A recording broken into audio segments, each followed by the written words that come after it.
waaw mbokk yi donc xibaaru diaspora mu nekk revue de presse li nga xam ne moo xew ci biir doomi sénégalais yi nga xam ne ñoo nekk ci bitim réew surtout nag ñu nekk ci Europe ak la ko wër ak ca Afrique ak ca Amérique waaw ñu commencé ne nag mi ngi li nga xibaar bi nga xam ne moo gën a fës mu nekk ndami doomu sénégalais yépp nga xam ne ñooy nekk immigré mu nga xewee ci Italie mbokk yi Italie benn jigéen bu ñuy wax Dieye Ndiaye moom léegi dañ ko fal mu nekk adjoint maire ci dëkk boobu ñuy wax Scandi ci boori Florence ñu koy wax ci Italie Firenze waaw moom Dieye Ndiaye moomu nekk donc jigéen première sénégalaise boo xam ne am na poste de responsabilité bu kawe waaw wax dëgg yàlla première sénégalaise moom nag jigéen ñu ngi ko xamee wax dëgg yàlla ci yëngoom parce que moom it moo nekkoon première sénégalaise waaw ci jigéen boo xam ne moo dirigé association des sénégalais de Firenze waaw moom Dieye Ndiaye donc mbokk yooyu wax dëgg yàlla information bi ñu ngi ko jot moom Dieye Ndiaye tamit day yëngu ci politique ndaxte mu nga bokk ci parti démocratique bi nga xam ne Matteo Renzi bi nga xam ne mooy premier ministre bi moo ko jiite te di fàttali ne aussi Matteo Renzi wax dëgg yàlla moo nekkoon maire de Firenze waaw kon nag mbokk yi duñ def dara lu dul ñaanal suñu jigéen boobu wax dëgg yàlla liggéey bu rafet mu def ko foofu ca Firenze continuer ko donc ca mairie boobu bi nga xam ne moom lañ ko nommé adjointe au maire la moom lañ dénk donc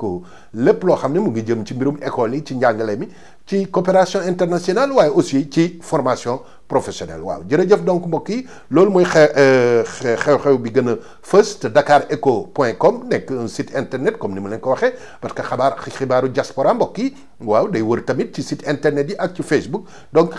xibaar boobu mbokk yi génn na donc ci site bi ñuy wax dakarecho.com waaw beneen mbir bi nga xam ne mbokk yi moo gën a fës ci Europe waaw te waroon concerne donc doomu Sénégal yi xam ngeen ne ci semaine bi ñu nekk nii ci ñu ngi wax dëgg yàlla fêté 70 ans anniversaire débarquement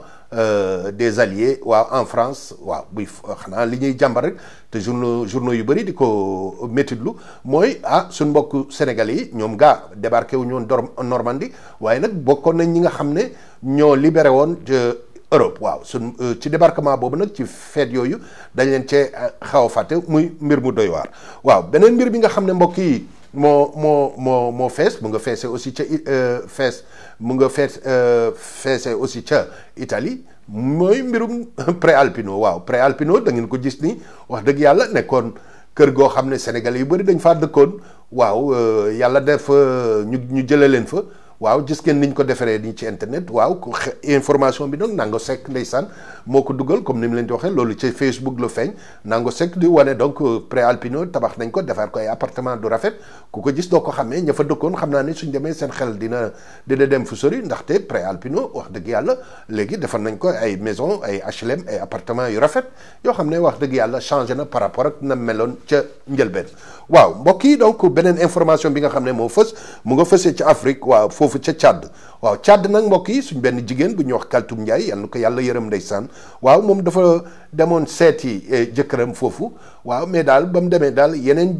ñeenti jigéen waaw xam naa ne soo watul ay dañoo amoon relation ak jëkkër ji waaw ñu boom ko gaañ ko waaw loolu mbokk yi wax dëgg yàlla mu nga xewee ci Tchad ñu yaakaar ne rek de gouvernement Sénégal ak association yi nga xam ne ñooy défendre diaspora bi wax dëgg yàlla mbir moomu ñu dox ko leeral ko rajo bi nga xam ne jiite naa ko mu tudd Yokku Rajo invité na ci ndeysaan Momar Dieng Diop nekk bindkat journaliste foofu ca Espagne pour waxtaan ak moom ci Yokku Rajo